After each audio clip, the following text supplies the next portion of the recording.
First of all, apologies. I should have actually formally introduced Gerard at the beginning of the night. Gerard MacAtasney, Dr. Gerard MacAtasney is an author originally from Lurgan within our council area. He has written a number of books, including The Dead Buried by the Dying, The Great Famine in Leitrim, in 2014. Another book is The Other Famine, 1822 Crisis in County Leitrim, was written in 2010, and also Leitrim and the Croppies, 1998. He's also contributed, as I said earlier, to the Atlas of the Great Famine, which is a fantastic publication, and co-authored the book The Hidden Famine, Poverty, Hunger and Sectarianism in Belfast. So Gerard is going to talk about the impact of the famine in the region of Ulster, but I suppose with some emphasis on the Armagh, Banbridge, Craigavon area, which for people outside of the island would be more within the counties of Armagh and Down. So Gerard, if you'd like to start your talk, I'd appreciate that. Thank you. Thank you, Dolores. I'm going to start with a quote, and it concerns a ploughing match that was held in Kilmore, which is just outside Lurgan, the borders of Armagh, Down and Antrim meet there. And the local paper reported as follows: the ploughing match was most creditable, and an extensive prospect of the rich and fertile counties of Down, Antrim and Armagh could not but cause the beholder to compare it with the desolation of the south, and acknowledge that only in our own happy Ulster could the like be found. And you can almost smell the burgers from the vans and the fellas having the crack around it, watching the ploughing match. It could have been last summer. It was actually published on the 22nd of February, 1847 in the Newry Telegraph. 3 weeks after 95 people had died in the Lurgan.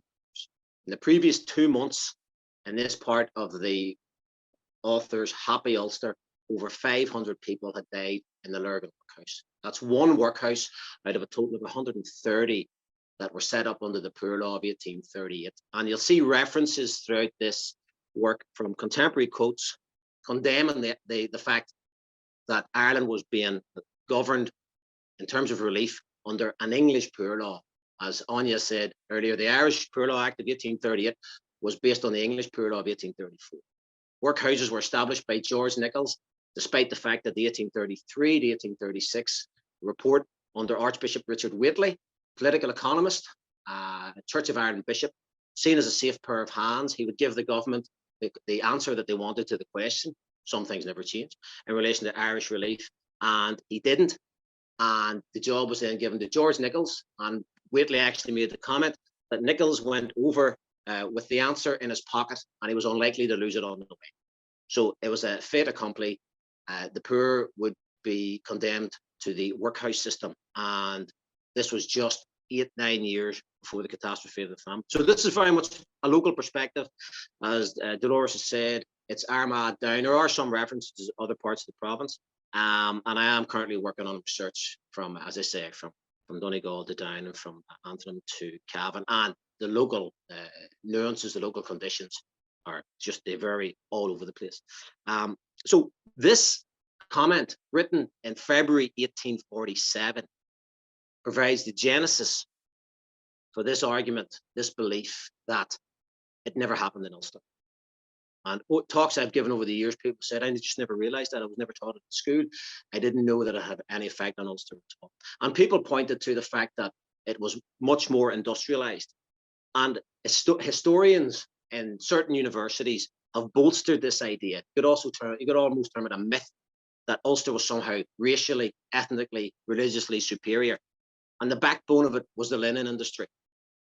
And I remember thinking at the time when I was first doing my research in the mid to late 90s and asking local historians, and they were saying, oh, we had linen here. And I remember thinking, but it's almost like when people talked about the Irish population being dependent on the monocrop of the potato, Ulster was dependent to a large extent on the mono industry of linen. And linen, like all industries, was subject to slumps, troughs, cyclical change, structural change. So what do we find then in terms of the linen industry in the 1820s, 1830s? Well, there was a huge transformation technologically, and mills were set up, which employed hundreds and hundreds of people. And this is often pointed to, the Belfast mills, for example, that Belfast was one of the biggest cities in the British Empire and was thriving. But the other side of that, of course, was that in the rural areas, the population was being decimated because the spinning, which had become mechanized, was the backbone of the rural industry. Women especially lost their jobs.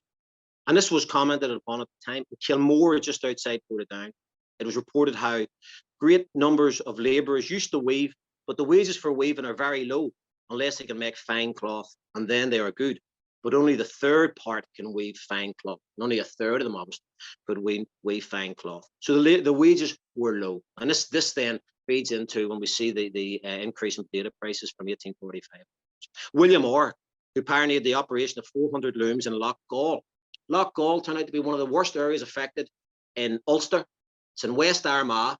And I suppose today, as a result maybe of the Troubles or allegiances to GAA, we think that Armagh only has two areas to it, North Armagh and South Armagh.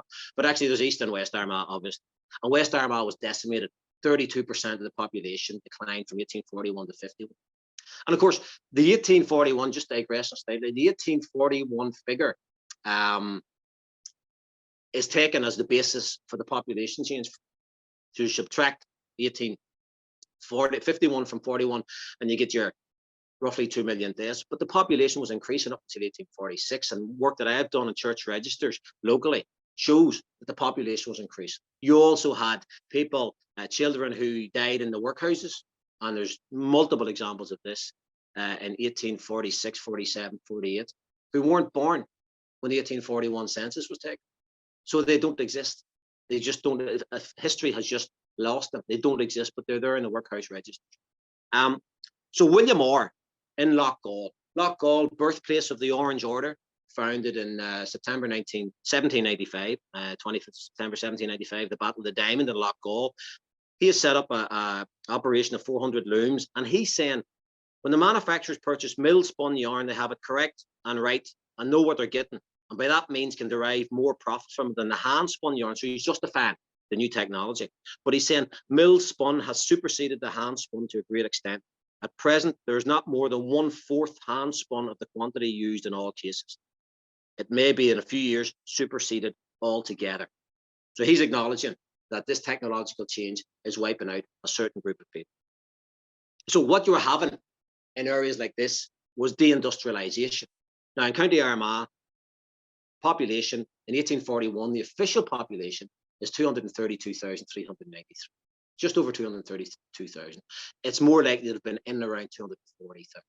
Possibly, if you were to go to the upper range of the increase in population of 1846, the population could have been in around 250,000, 250,000.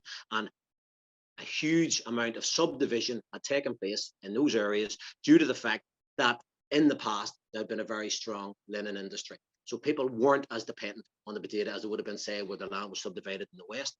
But when that industry collapsed, they then faced similar problems to their fellow countrymen in the West. Now, so moving on then to the first fight, and this is a very brief synopsis of the subject in Ulster. Moving on then to 1845, in parts of North Antrim, you had potato failure of 50 to 60%.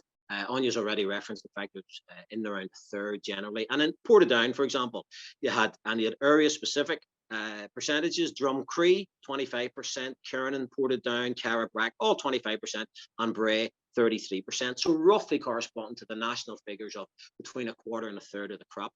The important aspect was that as a result of this shortfall, and this was only a 25 to 33% shortfall, prices rose sharply. In April 1845, there were 1 shilling and 11 pence per hundredweight, so 23 pence a hundredweight.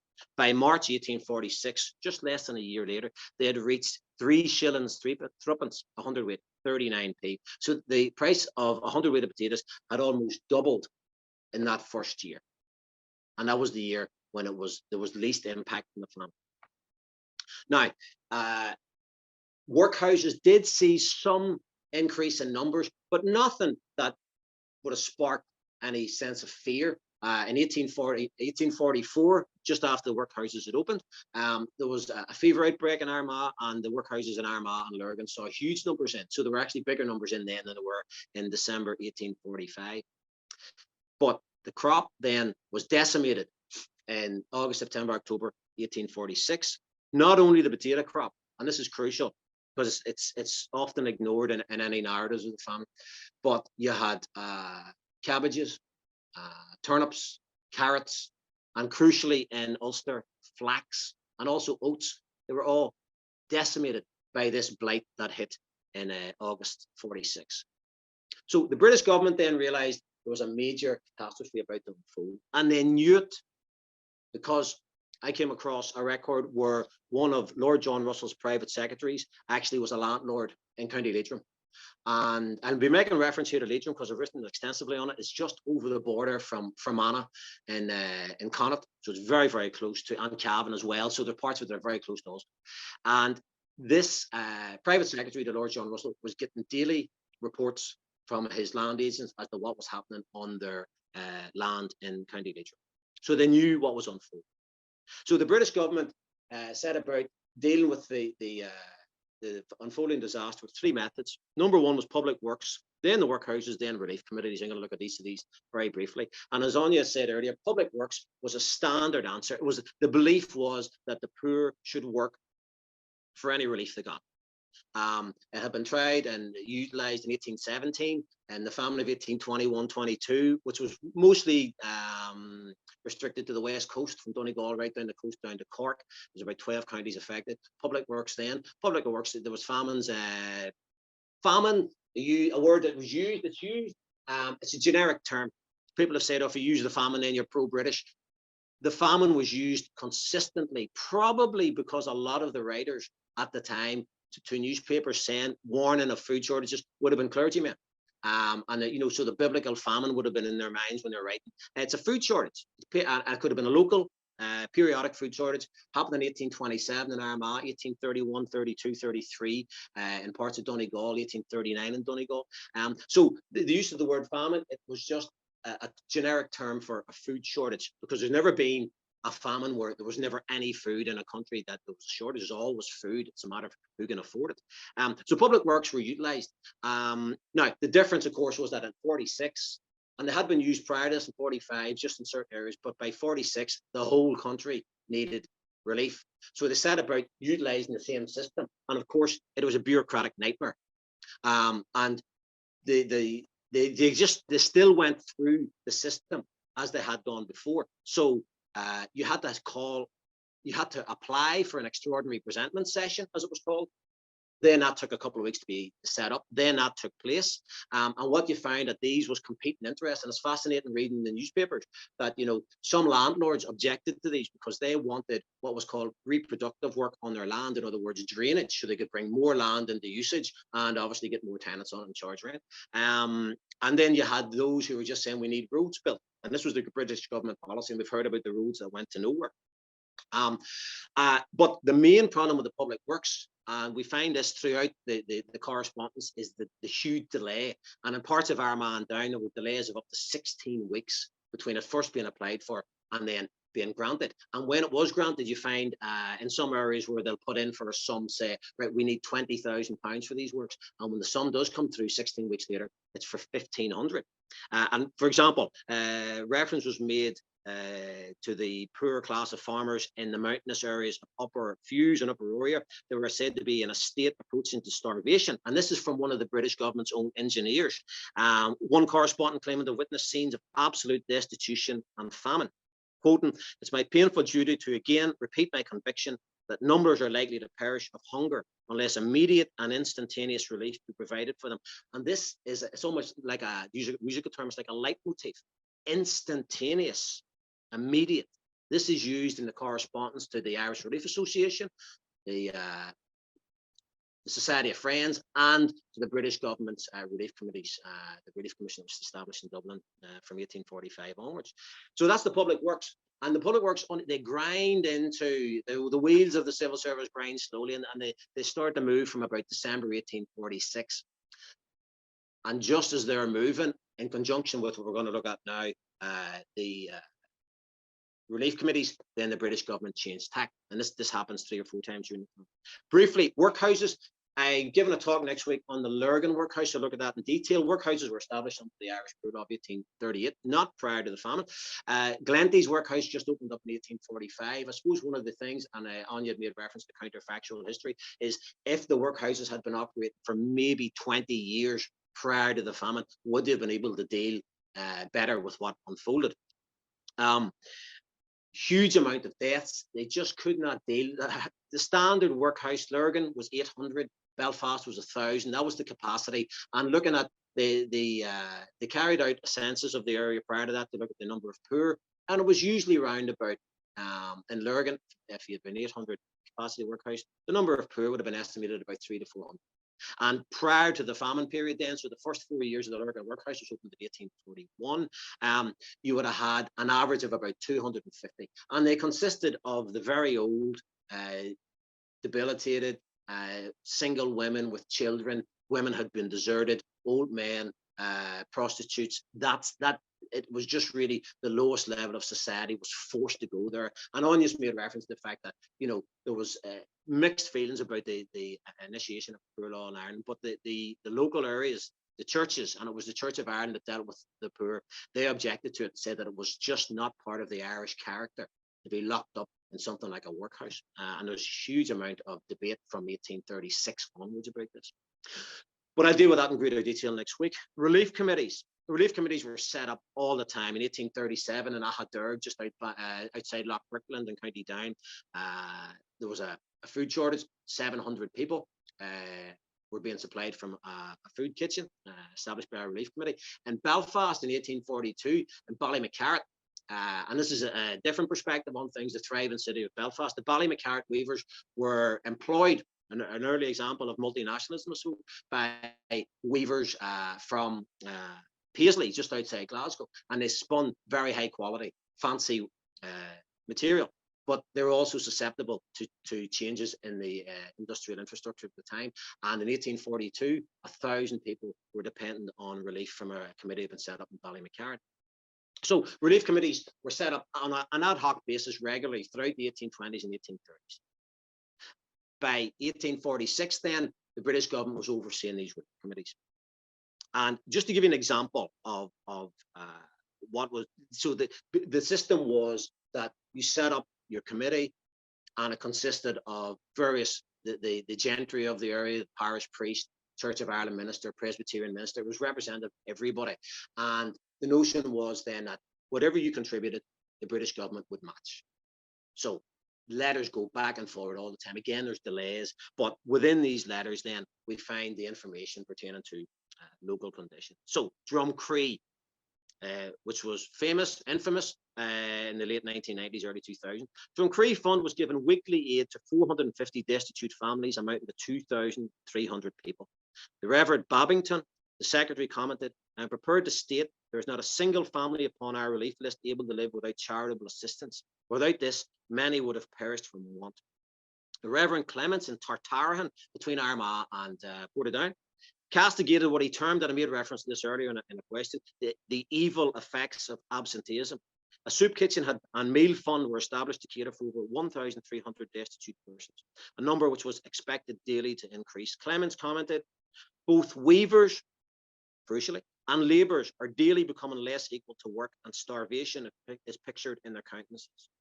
Numbers are subsisting on less than one meal per day and upon raw turnips and any herbs they can gather. Already one case of death from starvation has occurred, and several have only just been preserved from it, while fever has attacked very many in the district. Within the last few days, parties of 20 to 30 famishing men have been traversing the county demanding assistance. In the absence of all public works of any kind," again, says a lot for what was happening, and no public works in that area. "And when our poor houses are nearly filled," Tartarahan was split between the poor law unions of Armagh and Lurgan, "we hardly know where to turn for assistance." And this again is a constant theme in the correspondence to the relief committees. And they're being very polite because they needed the British government's money. When they're writing to the Irish Relief Association, when they're writing to the Society of Friends, there's a different tone adopted. In Bleary, County Down, it was commented that if there be those who have a morbid appetite for supping full of Horrors, let them traverse Ballydugan, Clare, Lohans, Balnabraget and Blairy, and they will soon be satiated.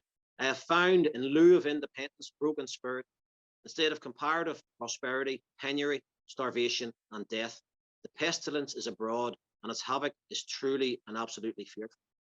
Nearly 100 families, approximately 600 people in the Shanes Hill, Ballydugan area, were benefiting from such aid. The rector of Tullylish, who was called the Reverend W.B. Yeats, who was the grandfather of the famous literary figure, revealed that over 3,000 people were receiving meal rations and gave this sad depiction of those applying for relief. 6 members of the committee are engaged every Tuesday and Saturday from 10 in the morning till 6:30 in the late evening, endeavouring to supply the poor people's wants. Many a heart-rending and piteous claim we have to meet by clubbing a collection in the room to enable the applicant to purchase a few pounds of meal to bring home to a starving family. For our rules are so stringent as to prevent us from giving to any parties, but such is the distress of the people, this rule must be relaxed. I'll deal with that in a sec, but he's making reference to it. In Garvaghey, again County Down, the local relief committee was supplying meal at half price and gratis free to poor weavers and labourers, where the state of a large number is wretched in the extreme from pinching want and a bad bowel complaint. So, what was Yeats referring to when he talked about the rules being so stringent? Well, I've already made reference to the fact that the British government played a crucial role by supplying the equivalent of what was raised by local committees. However, to avoid of such aid, there were very strict rules, and this played havoc with relief efforts. Typical example was that of Market Hill, County Armagh, which included the renowned agriculturist William Blacker, who was also a land agent for Lord Gosford. The committee initiated a scheme whereby each landlord and large farmer agreed to contribute 1 shilling per acre from their land to facilitate various agricultural improvements, thereby circumventing the need for public works. So they're saying, actually, this will do good for the land, obviously improve the standard of the land, so you get more people on it, etc., etc. But they were willing to do this, contribute a shilling per acre. They also proposed selling food at a reduced price to the poor. To aid them, they requested financial aid from the Relief Commission. This was refused on the basis that such undertakings substituted private endeavour for public works. In addition, the policy of regulating the price of food was made, quote, from a consideration for the public good in the present emergency.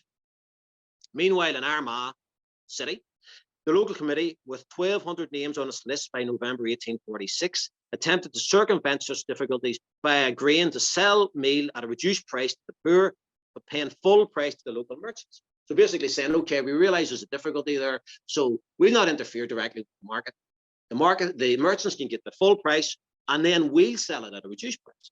In so doing, they were not interfering with the market, but an appeal for support was refused as follows. So this is the reply from the Relief Commissioners.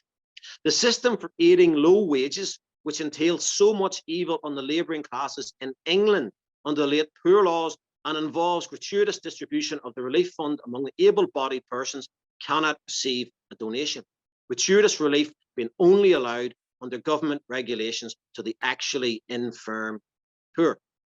Reference being made there to the effect that it had in England under their poor laws. After the government refusal, the gentry and farmers reacted with apathy to appeals for further subscriptions. Consequently, the relief fund was dissolved in early December. The varying attempts to counteract local distress was further highlighted in Charlemont. Charlemont's just on the border beside Moy, between Armagh and Tyrone.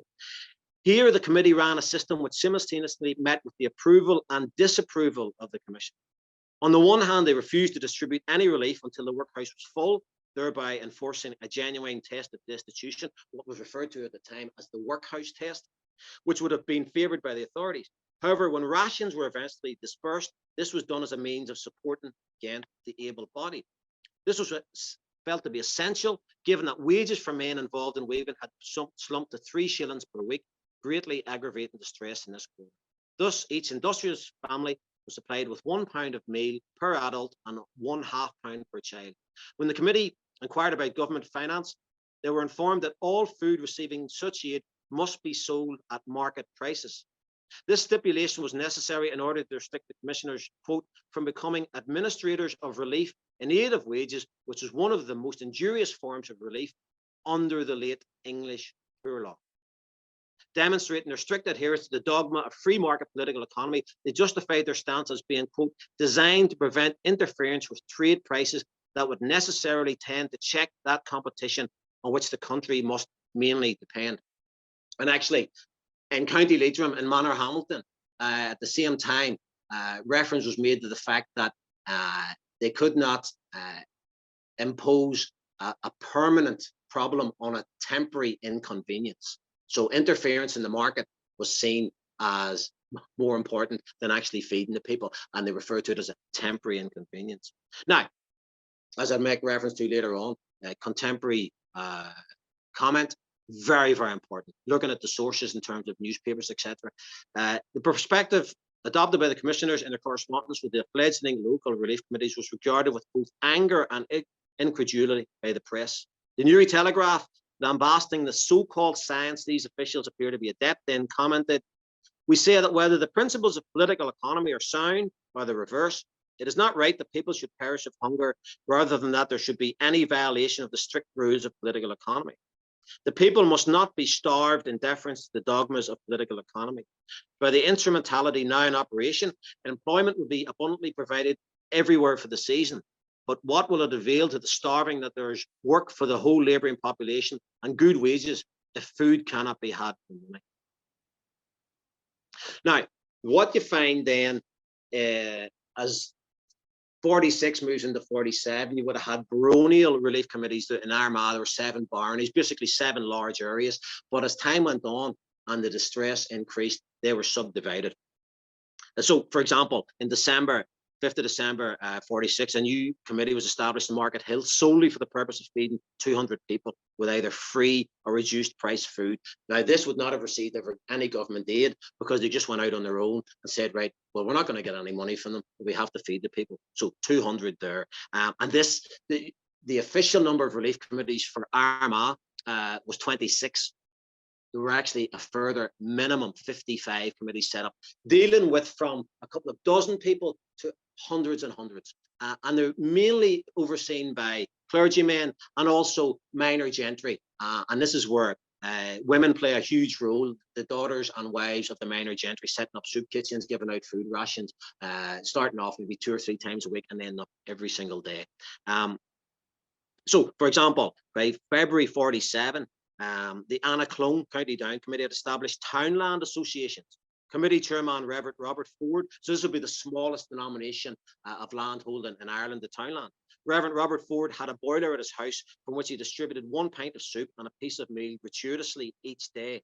In appealing to the Irish Relief Association for a grant, he revealed there were upwards of 30 individuals at my door this day who get a pint of good soup and a piece of bread. They come now in groups of 10 at a time and can hold out no longer. And this is, you can multiply that by hundreds. This situation had been exacerbated by conditions in the Banbridge workhouse. It had originally been built to cater for 800 inmates, but by that date, January 47, there were 950 in the building. The day before Ford's letter, 200 applicants had been refused admission to the institution. And this is one of the things we need to be wary of when we're looking at, the number of dead, for example, in the Lurgan workhouse. The workhouse basically closed down from February until April 47. So there are possibly hundreds of deaths which are unrecorded, and it's the same with the vast majority of workhouses. I've gone through almost all the workhouse registers for Ulster, and they're just, you can't rely on the official statistics because they move out of operation. They just collapse. So many of them collapse between late January and early April 1847. Now, so you've got these 200 people. They've been turned out. They can't get into the workhouse. Did they just take it? Did they just walk away and shake their heads? Well, a lot of people didn't. An anticipated attack on a vessel laden with 50 tons of oatmeal bound for Stornoway in Scotland saw British troops being stationed at Knockbridge, Madden Bridge and Scarba to protect the boats laden with provisions on the Newry Canal. January 1846, the Justices of the Peace meeting in Banbridge demanded either an enhanced police presence or the siting of a military close to the town.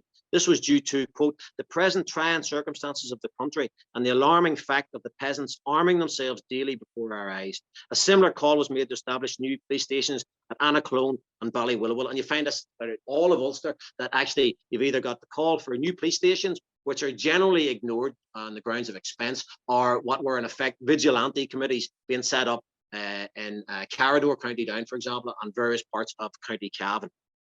In the neighbourhood of Guildford, County Down, parties of reckless and dangerous men have been by night going through the parish and causing great alarm. After being refused any assistance, the inhabitants decided to employ 6 night watchmen from the town and the immediate neighbourhood. January 1847, the police in Portadown reported that men to the number of 5 and 20 or 30, armed with flintlocks, stole 50 bags of flour from a barge at Madden's Bridge. In the following week, similar attacks were made on boats belonging to the Ulster Canal Company, in which barrels of flour and Indian meal were taken. However, it's worth pointing out that although these boats contained large and varied cargoes, it was only the food that was stolen, emphasising the fact that such acts were not those of petty thieves, but of people prepared to go to any lengths to obtain food. Now, I opened up with a quote from a Newry paper talking about Happy Ulster. And we find more of this in the Belfast papers of 1845, 46, 47. This idea that Ulster stood alone, that Ulster was superior.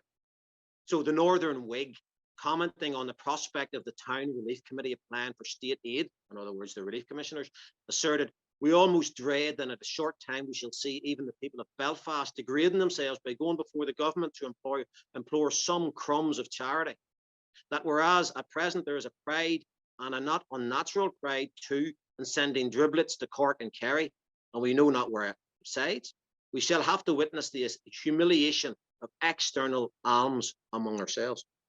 Now, this was immediately replied to by one of the doctors, and many doctors in Belfast, Dr. Lamont, and he said, "Let those who doubt the reality of such distress visit the wretched dwellings in some of the lanes and alleys of Carrick Hill, North Queen Street, Lancaster Street, and the New Lodge Road, and they will see sufficient to blanch the cheek with horror or moisten it with the tear of pity.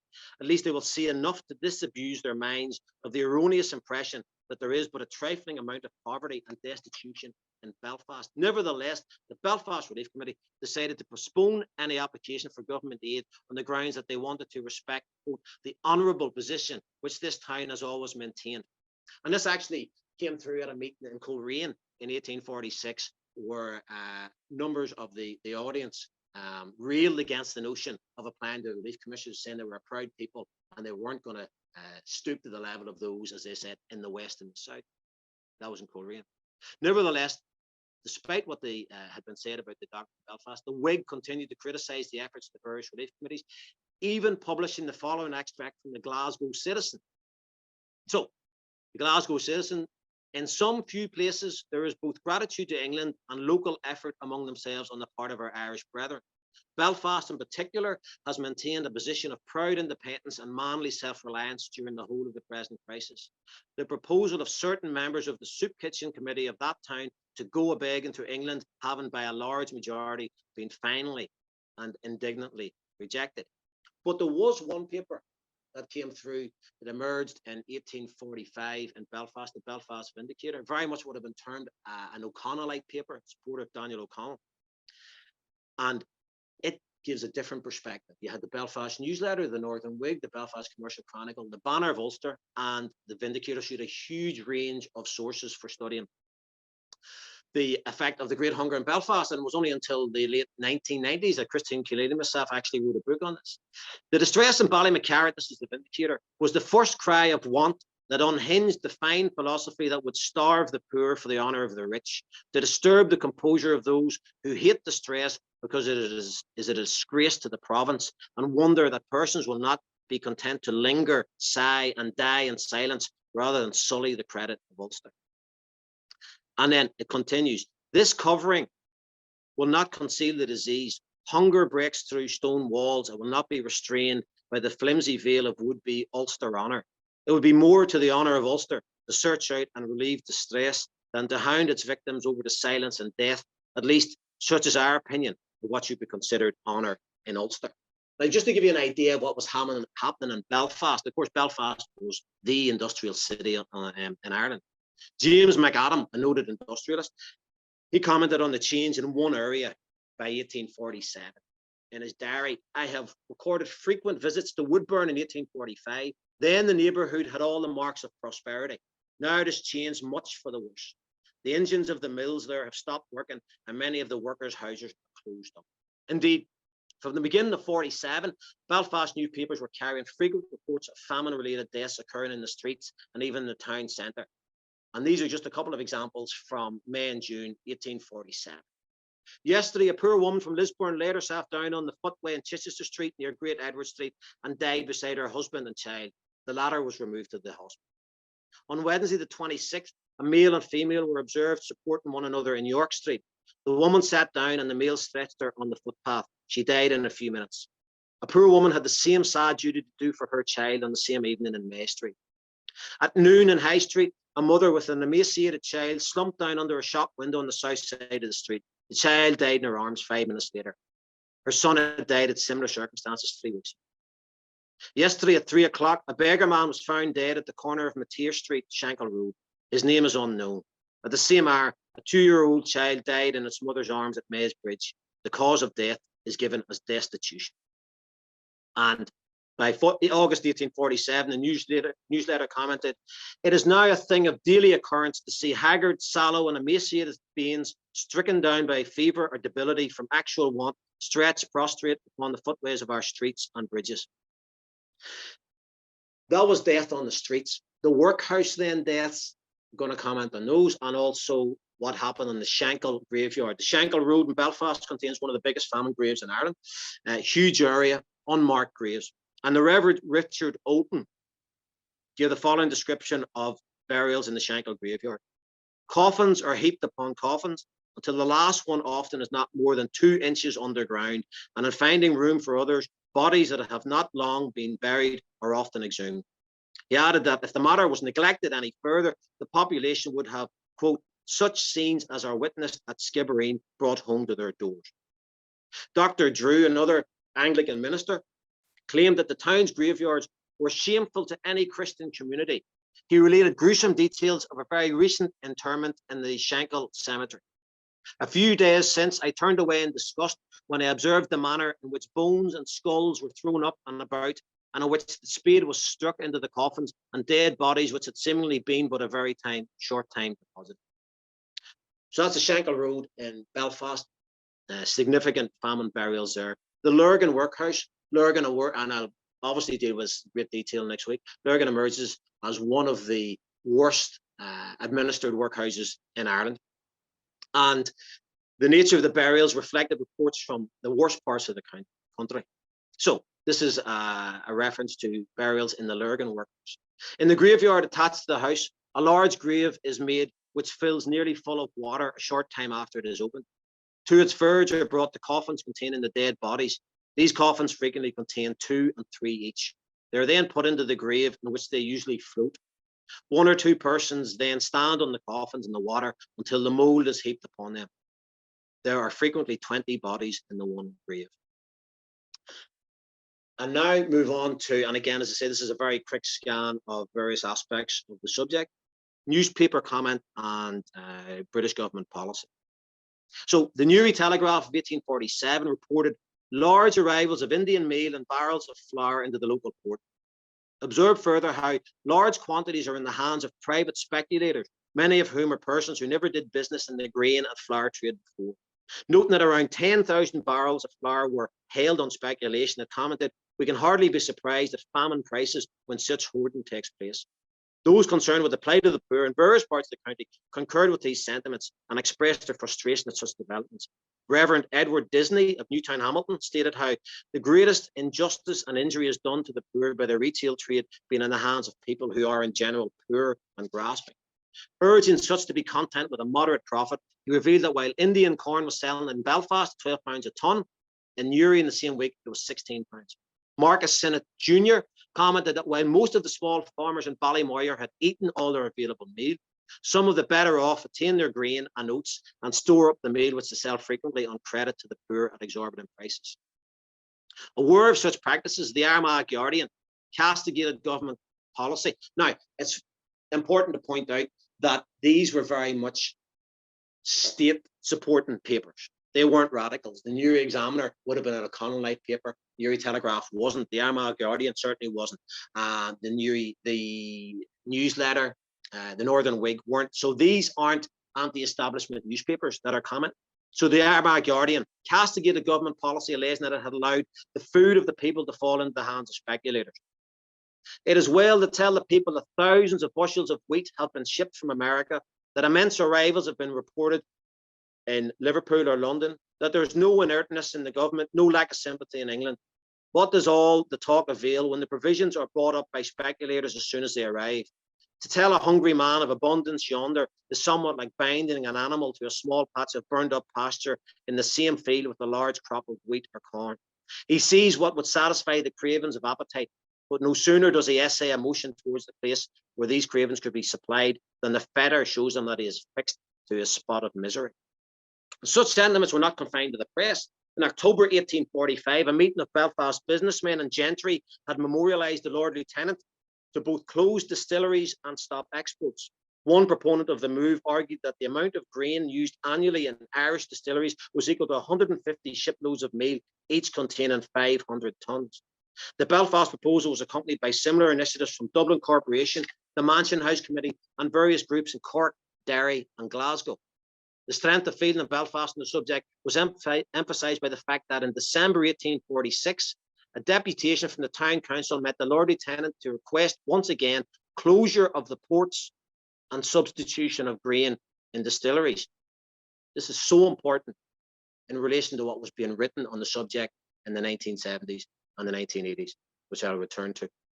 At the same time, a memorial from the Guardians of the Waterford Poor Law Union demanded that exports should be stopped for 6 months, distillation suspended, and Irish produce purchased by the government to supply extensive public granaries. This call was supported by the local press, which lamented how 1 million men may starve, but the rules which have regulated commercial enterprise must continue. The Newry Telegraph said, "We look upon the proposition for arresting the expenditure of grain and distillation as one that, in an emergency like the present, ought to commend itself to Her Majesty's government. The impropriety of wasting oats at such an emergency in the feeding of horses has been strongly insisted upon. Is it not infinitely more improper and a more decided and less excusable waste to consume grain in the manufacture of whisky?" In urging the temporary suspension of grain and distillation, the paper advocated substitution with sugar and molasses in distilleries and breweries throughout the country. However, the official government view on the subject was expressed in a report carried by the same journal some days later.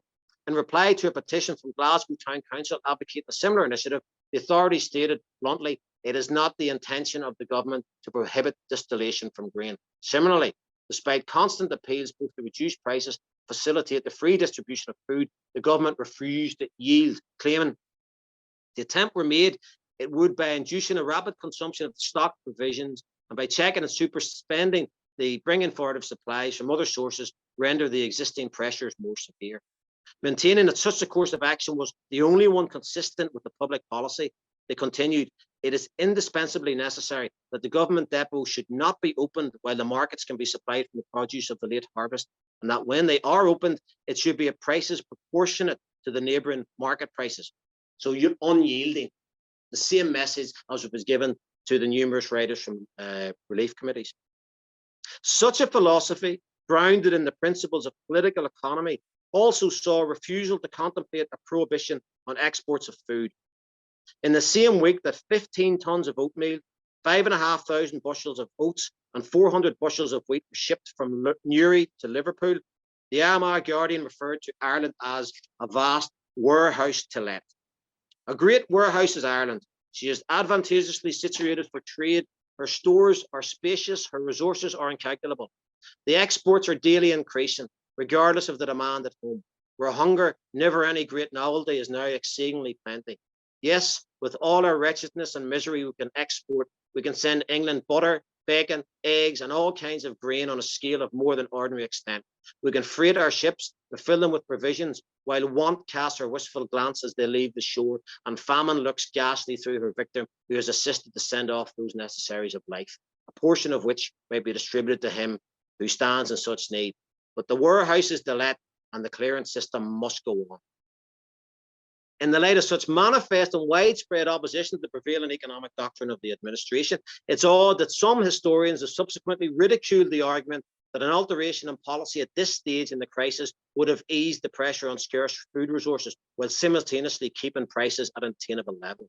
It appears that the sum It has been more important to counter John Mitchell's argument that God sent the blight the English created the famine than to seriously examine the contemporary debates on government policy.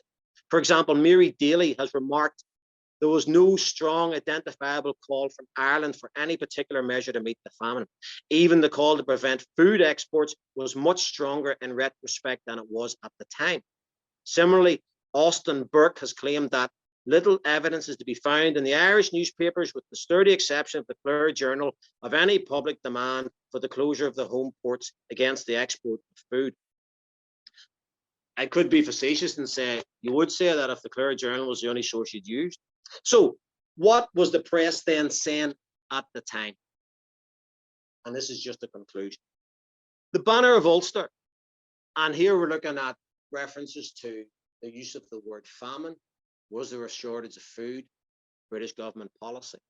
The failure in the crop, this is the banner of Ulster, which was a Presbyterian newspaper, which was very much anti-alcohol and did support then the stopping of the distilleries for various reasons. The failure in the crop by politicians in Parliament, public writers and speakers out of Parliament is variously attributed to providence. The remark is true in one sense, for man could not put the rot into the potato, but is false in another, for the harvest was sufficiently abundant to give food for man and beast. The famine, if there be a famine, is man-made. We have malted and distilled the famine. That fact must never be forgotten, unless we would lose the lessons for this judgment should teach. And I'm just going to conclude with a couple of references on work that I've done in County Leitrim. So these are areas which are very, very close to Ulster. We want to talk about Ulster. Carrigallen, which is just over the provincial border from Arva, County Cavan, a couple of miles into County Leitrim. And there in January 47, Aitchison O'Brien, the chairman of the Carrigallen Relief Committee, pointed out that the spread of disease was being exacerbated by a lack of clothing for those employed in the public works. And the public works continued until March, April 1847, in the worst winter there had been in 30 or 40 years. People were working in conditions of -3, -4, children, women and men all working. So he's complaining about the lack of clothing. And in his reply, Randolph Ruth, one of the top men in the Relief Commission, stated that if the funds of the Relief Committee were used to purchase bedding, then clothing could be claimed, but emphasised that neither objects are embraced by the instructions. In other words, we don't cater for this. This mentality was the subject of a stinging editorial in a local paper. And this paper was the Impartial Reporter, Enniskillen paper. Again, not an anti-establishment paper. This is quite a long quote. A party of English lawyers, merchants, manufacturers and landowners assemble in a house in London to pass laws for a country of whose requirements they are ignorant, against whose wishes they are prejudiced, and whose prosperity might interfere with their private advantage. They add to their number a few Irishmen, some of whom are without knowledge, others of them without principle, and very few of them represent the feelings, express the wishes, or seek the interest of those whose representatives they are by a legal quibble called. This body of English ignorance and prejudice, supplemented by Irish place hunting and incapacity, set to work to make laws for Ireland. And what is the result? Look first at the field spread by Providence for the exercise of their legislative abilities. A land of remarkable natural fertility, of broad rivers, wide lakes and capacious harbours, of minerals, coalfields and peat tracts, of strong willing hands, idle hands, longing for something to do and ready to go to the ends of the earth in search of where to toil. On this field and with this material, what see we as the result of what calls itself legislation for Ireland? Oh, what the world scarce ever saw before. Workhouses from which industry is banished, in which old age rots, infancy is dwarfed, and childhood pines away. Fruitful fields deserted, untilled, untenanted, levelled houses, hamlets in which no voice is heard, and districts that are depopulated. The marks of a ruthless invader are on the land, not a foreign enemy, not a killing pestilence, but legislation. This is contemporary newspaper comment of the time. And this is bolstered by two comments. I'm just close to finishing now, Dolores. The Reverend Richard Clifford, the vicar of Uachtra in Auchnacheelan, County Leitrim, writing to the Society of Friends said that it is the belief of the people that the government wished to starve them. Emma Lauder, one of the many women who was involved in a relief effort in Drumsna, South Leitrim, and she castigated the British government policy, saying that it was resulting in, quote, the general extermination of the people. She used that term in 1847. Finally, the impartial reporter again, commenting on the 1851 census, which showed the decline of 2 million people, and it's minimum 2 million people. A number equal to more than one half the present inhabitants of Ireland has been swept off in 4 years. And as the mind wanders from one piled up graveyard to another, and from one desolated district to another, and we ask who slew all these, what answer can be given? They died with plenty of food in the world, with plenty in the land. And what was the government whose sole legitimate business is to watch over the prosperity of the people? What was the government doing while there was food to be had and the people starved? Were they employing that vast navy that wanders around the world, swallowing up the people's money? Were they employing it to bring food that the people might live? Were they retrenching the vast expenditure and sobering down the extravagant pomp of government that means might be found to sustain life? Extravagant was as great as ever. Vain pomp was as costly as ever. Public money was as widely squandered as ever, while the million of the people perished. And I suppose, very simply, the effects are summed up when a man in Arva, County Cavan, was asked in the spring of 1851 the reason for the lack of agricultural activity in the area. And he said, the people are gone, emigrated, in the poorhouse, dead. Thanks very much. Thank you very much, Gerard. There's just a few questions we'll quickly go through. Someone just made a comment first, and maybe you just want to clarify. Someone asked, so workhouses were considered public works? They were. No, no. Maybe I didn't make that clear. There were three main elements to relief. The workhouses, they had nothing to do with famine relief officially. They had been established under the Poor Law of 1838. They were the main recourse for the poor prior to the onset of the Blight in 1845. The two main aspects were relief works, which were established from, to a certain extent, in 1845, mainly from September 1846, and relief committees. And then the Soup Kitchen Act came in March 1847, which saw the free distribution of food. The British government finally realised we have to feed people, whether they're able-bodied or, that was the term was used, or not. So they were the major forms of relief. The workhouses had been established under a separate law in 1838, but they proved a crucial part in the whole period from 1845 up until about 1853, 1854. Thanks, Gerard. You commented that between January to April of 47, that a number of workhouses collapsed. Can you just expand on that briefly? I know you may touch on it next week, but a lot of workhouses collapsed. What do you mean by that? What I mean is that the administration just collapsed. They couldn't cope. They just couldn't cope. So what you had was, people were coming in from outside and they had fever. Fever was being brought into the workhouse. The numbers prior to the famine would have been a quarter of the capacity. By December 1846, every workhouse in Ulster was filled to capacity. So what they had to do was extend. So you found that the attics were being converted into new dormitories, temporary buildings were being set up, and they just couldn't cope with the numbers. Belfast had a huge camp hospital set up. Lurgan was the same. There were maybe in Lurgan at one stage 15 to 1600 people. And you found that a report, as I'll deal with next week, showed that the people who were in fever, which is the term that was used, who had fever, were lying in beds with people who were unaffected, 3 and 4 people to a bed at a time. So fever was spreading rapidly, and the whole administration fell down, because then the workhouse masters, as happened in Lurgan, they got the fever, they died. The teachers, the doctors died as well. The Presbyterian, Church of Ireland, and Catholic priests, they all succumbed. And what you find then is that when you're working through for example, the admission registers now in Ireland in 1845, there were 130 poor law unions. Of those 100, and there was a huge amount of paraphernalia associated with each workhouse. lots of administrative books. The vast majority of those are lost. So of the 130 poor law unions that were extant in 1845, only 17 of the admission registers exist.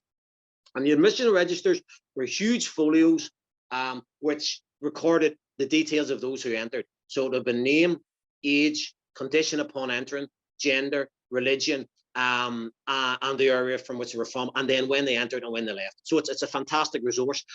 There are 17. Of those 17, 12 are in Ulster, which again, my subject is the famine in Ulster. It's been a big thing for years, a matter of debate, and you often think, why hasn't that been looked at long before I got anywhere near it? So those books then fall into misuse from February 47 right through to April, May, because there aren't the people to do them. For example, if the creditor or the chairman or the clerk of the union falls sick, then nobody there is there to take the notes and fill out the books. So that's what I mean by they collapse in terms of the administration collapse. So when you're looking at the fatalities in Lurgan, Lurgan actually closes its workhouse doors, just says no more entrance. They want to get the numbers down. They don't want anybody else in with fever, so the numbers decline, but they aren't recording the deaths. So when you're looking, you have to make then a sort of an educated guess at how many people died overall. So that's what I meant by they fall apart. They just, Lisburn Workhouse. And this is one of the things that I've been looking at is workhouse debt. All the workhouses in Ulster fall into debt for different periods. Lurgan's in debt for a year. Lisburn is in debt despite the fact that it received a private loan of £2,000, which was a vast sum at that time. So you're looking at different ways of examining the impact of the famine, and you find that the workhouses throughout Ulster, from North Antrim right through to South Cavan, they were inundated. They couldn't cope with the numbers. Thank you, Gerard. Just briefly, someone asked, were the dead from Lurgan Warehouse buried? Well, we know that. They were buried in and around the workhouse. There were about 132 or so that are recorded in the Church of Ireland Register that are buried in the Shankill graveyard in Lurgan. The rest are buried in and around the workhouse. I mean, there was talk of the fact that they were being buried so close to the well that the water was being contaminated from the workhouse, and that was another cause of deaths in the workhouse. As I say, they couldn't cope with the numbers, and it was just a matter of get these people buried. And that quote I read there, where they were standing on them in the water, standing on the coffins in the water, trying to anchor them so they could get the soil on them and bury them. Gives you a reflection of what was happening. But I mean, it was only in 1999 that a plaque of some sort, I don't think it's there anymore, was put up in Lurgan Workhouse grounds, or the hospital as it is now, to recognise that. In fact, if you travel throughout Ulster, and I've done this, you'll see that, for example, Lisburn Workhouse, it's still there. The building is still there. It's now the local hospital. Listen, the skis run down. It's a very small workhouse. It was built for 500 capacity. It's there. It's run down. But a lot of them were converted into hospitals under the National Health System that was established in the 1940s. Thank you, Gerard. That comes to the end of our questions, Gerard. I hope everyone enjoyed that. Certainly the comments are